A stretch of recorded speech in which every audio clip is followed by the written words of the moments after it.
Shalom, kita bertemu lagi pada sesi kita hari ini, yaitu di program Supranatural Doctor dengan saya Dr. Yanto Sinaga.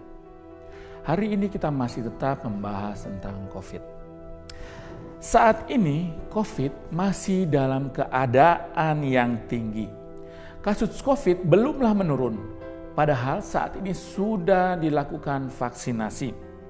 Bahkan terjadi perubahan-perubahan gejala pada pasien dengan COVID. Virus sudah bermutasi yang dahulu kita kenal dengan varian Alpha, Beta, dan saat ini kita kenal lagi ada varian baru Delta. Bahkan yang terbaru ada yang Kappa dan Lambda. Dan yang juga mengagetkan adalah gejala dari gangguan mental yang terdapat pada penderita dengan COVID. Lalu, apakah gangguan mental ini disebabkan oleh virus atau oleh spirit atau gangguan kuasa gelap? Kita akan bahas secara medis dan kita akan bahas secara supranatural. Yang pertama, kita bahas secara medis. Penyakit oleh Coronavirus 2019 atau disingkat dengan COVID-19, awal-awal dia bergejala pada sistem respirasi. Di sini bervariasi dari batuk-batuk, panas, tidak dapat merasa, bindeng, bahkan sampai dengan pneumonia. Dan pneumonia bisa dalam keadaan berat. Tetapi pada belakangan ini, organ yang terkena bukan hanya pada paru-paru, tetapi ada literatur yang mengatakan terdapat gangguan pada organ ekstra paru-paru, bahkan sampai dengan otak. Otak kita kenal dengan susunan saraf pusat. Susunan saraf pusat yang terinfeksi oleh COVID mengenai otak, manifestasinya bisa dari sakit kepala biasa, kemudian terjadi halusinasi, kelelahan, kebingungan, bahkan sampai kesadaran. Bahkan ada dari jemaat kami yang pada saat dulu pada perawatan bulan Januari, Februari, dia sudah mengeluh bahwa kenapa dia seperti di dalam suatu keadaan yang bukan dialami saat itu. Dia merasa dia dalam satu persidangan. Ya, ini dapat dijelaskan dengan pada saat virus mengenai organ paru, maka terdapat reaksi radang, reaksi infeksi pada paru-paru.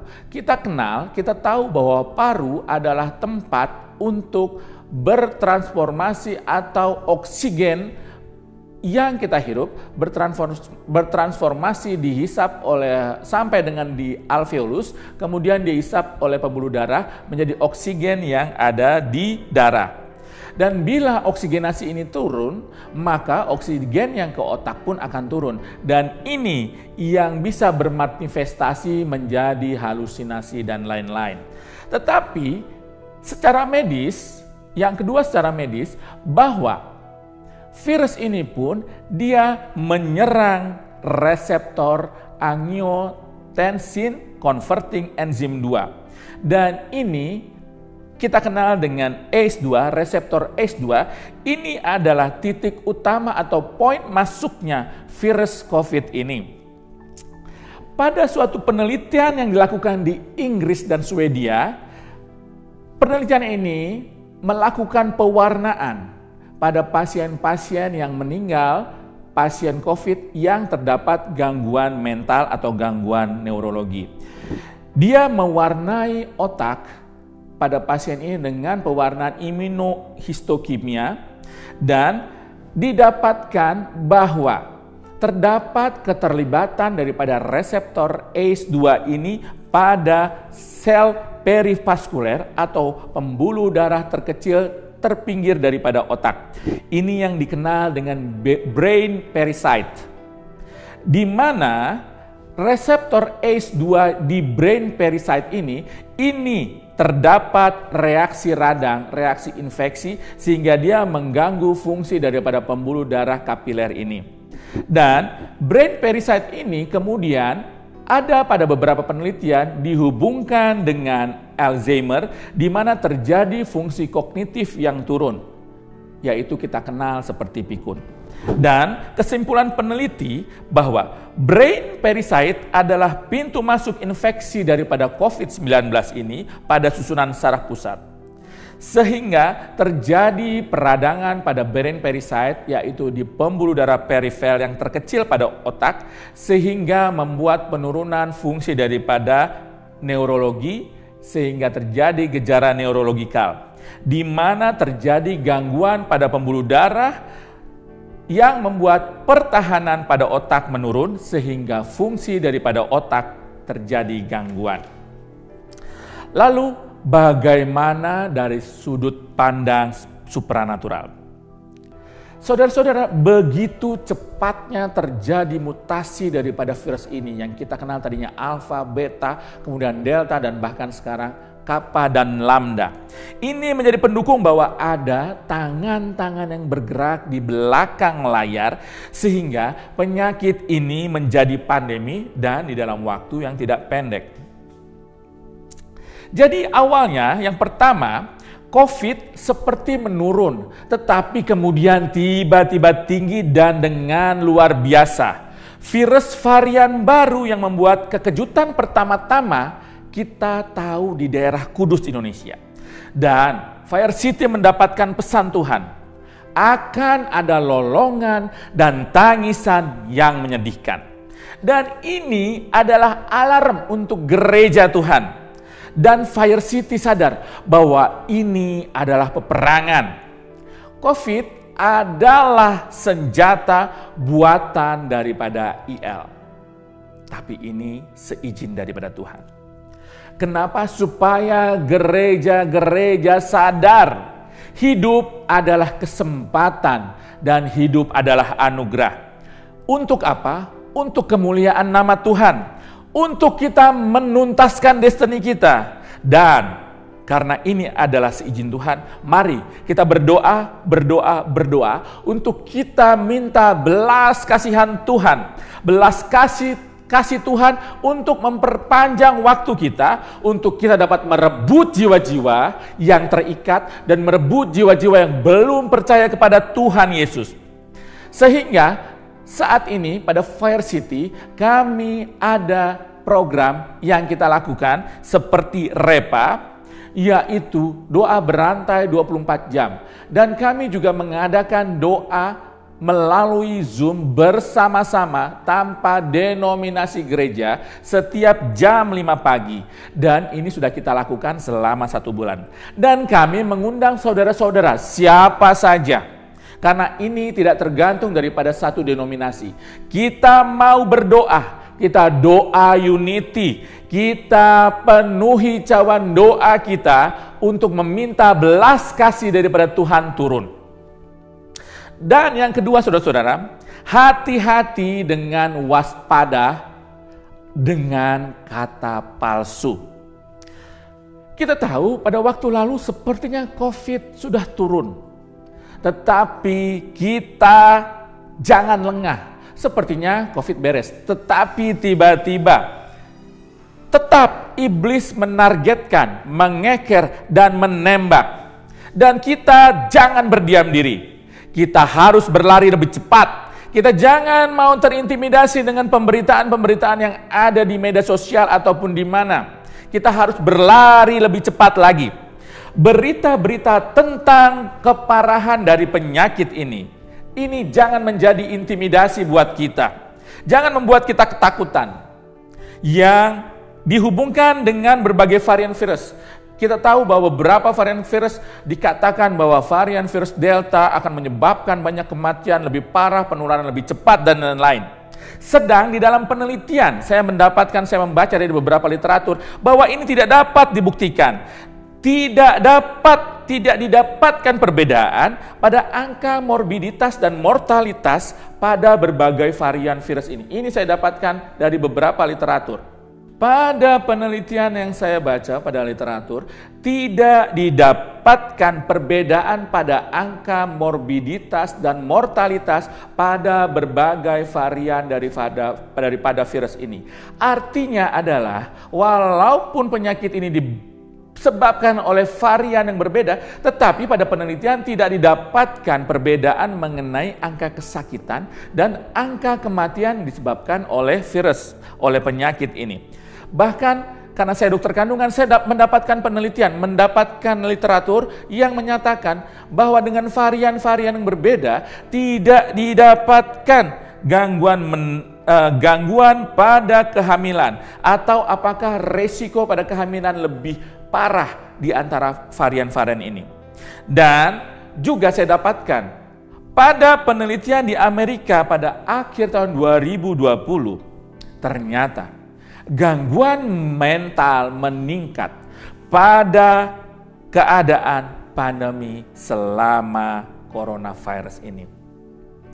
Jadi saudara-saudara, walaupun pada beberapa negara didapatkan keadaan atau angka kesakitan daripada COVID ini menurun, tetapi hati-hati bahwa ini adalah palsu. Kita tetap harus berjaga-jaga, tetapi kita bukan takut. Palsu berhubungan dengan varian yang baru dimunculkan, kemudian ini tiba-tiba mendadak akan menyerang bila kita tidak berjaga-jaga. Kita tetap harus berdoa dan berjaga-jaga bahwa Tuhan kita adalah El Gibor. Tuhan sendiri yang akan membuat COVID ini berhenti dan kemudian negara kita menjadi stabil. Seperti kejadian flu Spanyol, di mana tiba-tiba flu Spanyol ini hilang. Dan saudara-saudara, kami juga mendapatkan kenalan bahwa ada seorang kenalan kami sudah pulang daripada perawatan COVID. Sudah dinyatakan sembuh oleh dokter, kemudian dia pulang. Tetapi masih terdapat gangguan mental. Teori mengatakan bahwa pada gangguan mental pada COVID ini terjadi tidak lama, hanya sementara. Ya saudara-saudara, kenalan kami ini, dia sudah dinyatakan sembuh dan boleh dipulangkan dari rumah sakit. Dan setelah beberapa hari di rumah, kemudian dia masih terdapat gangguan pada mentalnya.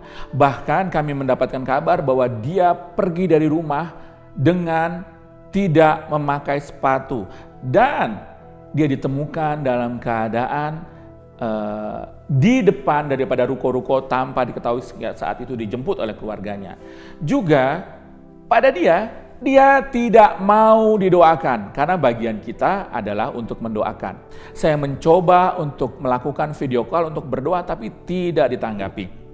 Nah, di sini keadaan inilah yang kita tahu bahwa dia ditumpangi oleh iblis.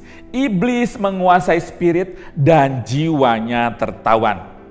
Kita tahu saudara-saudara, iblis pekerjaannya adalah mencuri, membunuh, dan membinasakan. Ini adalah rencana iblis. Pasien ini dibiarkan tetap hidup, dia boleh pulang ke rumah. Tetapi dalam keadaan spirit yang tertawan, hidupnya tidak jelas, jiwanya tertawan, spiritnya lemah untuk melawan. Ini dia adalah intimidasi baru daripada iblis. Untuk itu saudara-saudara, saya mengajak saat ini kita membaca dari 1 Raja-Raja 19 ayat 1 sampai 4. 1 Raja-Raja 19 ayat 1 sampai 4. Elia ke Gunung Horeb. Ketika Ahab memberitahukan kepada Isabel segala yang dilakukan Elia dan perihal Elia membunuh semua nabi itu dengan pedang, maka Isabel menyuruh seorang suruhan mengatakan kepada Elia, "Beginilah kiranya para Allah menghukum aku, bahkan lebih lagi daripada itu, jika besok kira-kira pada waktu ini aku tidak membuat nyawamu sama seperti nyawa salah seorang dari mereka itu." Maka takutlah ia, lalu bangkit dan pergi menyelamatkan nyawanya, dan setelah sampai ke Beersheba yang termasuk wilayah Yehuda, ia meninggalkan bujangnya di sana. Tetapi ia sendiri masuk ke padang gurun sehari perjalanan jauhnya, lalu duduk di bawah sebuah pohon arar. Kemudian ia ingin mati. Katanya, "Cukuplah itu sekarang ya Tuhan, ambillah nyawaku, sebab aku ini tidak lebih baik daripada nenek moyangku." Di nats ini kita belajar bahwa Elia saja orang yang diurapi Tuhan, orang yang dipakai Tuhan luar biasa untuk mengalahkan daripada dukun-dukun saat itu.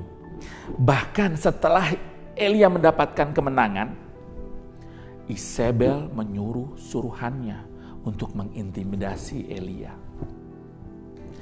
Dan kemudian Elia ketakutan. Dan ia lari ke padang gurun. Dan ia duduk di bawah pohon arar. Dan ia ingin mati. Nah, apa yang ingin saya sampaikan? Bahwa hati-hati terhadap intimidasi yang dilakukan oleh si jahat. Bukankah hal ini sama? Saat ini begitu banyaknya berita-berita tentang COVID yang sangat menakutkan. Dikatakan bahwa varian Delta lebih cepat penularan. Varian Delta menyebabkan gangguan lain lebih parah, bahkan kematian lebih tinggi. Ini adalah intimidasi daripada si iblis yang membuat kita ketakutan. Dan kita tahu, semangat yang patah itu mengeringkan tulang. Kita baca di Amsal 17 ayat 22b. Semangat yang patah mengeringkan tulang. Di sini kita tahu bahwa ada spirit yang mendompleng pada pandemi ini, yang membuat ketakutan. Untuk itu kita jangan buka celah. Kita baca di Roma 6 ayat 12. "Hendaklah dosa jangan berkuasa lagi di dalam tubuhmu yang fana, supaya kamu jangan lagi menuruti keinginannya." Jangan kita mau menuruti keinginannya, mengini-ngini keinginan daging kita yang ketakutan. Kita baca di 1 Yohanes 4 ayat 4b. "Bukankah roh yang ada di dalam kamu lebih besar daripada roh yang ada di dalam dunia?" Hei, mari kita lawan intimidasi ini. Dan kita baca di 1 Yohanes 4 ayat 18. 1 Yohanes 4 ayat 18. "Di dalam kasih tidak ada ketakutan. Kasih yang sempurna melenyapkan ketakutan, sebab ketakutan mengandung hukuman. Dan barang siapa takut, ia tidak sempurna di dalam kasih." Dan di 2 Timotius 1 ayat 17. "Sebab Allah memberikan kepada kita bukan roh ketakutan, melainkan roh yang membangkitkan kekuatan, kasih, dan ketertiban." Untuk ini saudara-saudara, kita tahu Tuhan tidak memberikan roh ketakutan kepada kita. Bagaimana gereja kita saat ini harus bertindak. Kita harus berdoa bersama. Bagian kita adalah doa. Kita berdoa secara unity. Bagaimana kita harus untuk berdiri di dalam keadaan pandemi corona ini. Kita melakukan bagian kita. Gereja harus memberikan pelayanan kepada baik penyintas-penyintas COVID ataupun pada orang yang sedang saat ini terkena COVID. Bila saat ini di dunia saja ada pelayanan Halodoc, dokter online, maka pada COVID kali ini mari kita gereja-gereja Tuhan. Kita perlu pelayanan rohani. Kita perlu melayani rohani daripada orang-orang ini. Untuk kita menguatkan roh mereka, jiwa mereka, mental mereka. Karena bagian kita adalah menumpangkan tangan dan yang sakit menjadi sembuh. Itu adalah bagian kita, saudara-saudara. Yang terpenting, jangan takut. Kita percaya. Perkuat iman kita. kita tetap bersyukur, kita tetap bergembira seperti di Amsal 17 ayat 22. Hati yang gembira adalah obat yang manjur. Kita perkatakan, kita deklarasikan firman Tuhan. Kita harus punya pengharapan untuk hidup. Dan kita harus menuntaskan destiny. Kita aktifkan DNA Kristus. Zoe Tuhan, darah Kristus di dalam hidup kita. Bagaimana caranya? Saudara-saudara dapat melihat di YouTube daripada Referral Ready pada Rara dengan judul Zoe yang mematikan virus COVID. Ya saudara-saudara, kita sudah sampai di akhir segmen kita kali ini. Bagi saudara-saudara yang ingin bercerita, menyaksikan tentang hal supranatural dalam hidup Anda dapat menghubungi kami di 0878 8085 3523. Sekali lagi 0878 8085 3523. Dan bagi Anda yang belum mensubscribe video kami, Anda dapat mensubscribe dan berikan jempol atau like pada video kami. Dan juga saudara-saudara, bila Anda diberkati dengan video kami, maka share-lah video kami ini kepada kenalan-kenalan saudara. Sehingga semakin banyak orang yang diberkati dengan revelation terbaru daripada kami. Dan yakinlah, di dalam Yesus keajaiban adalah sebuah kepastian.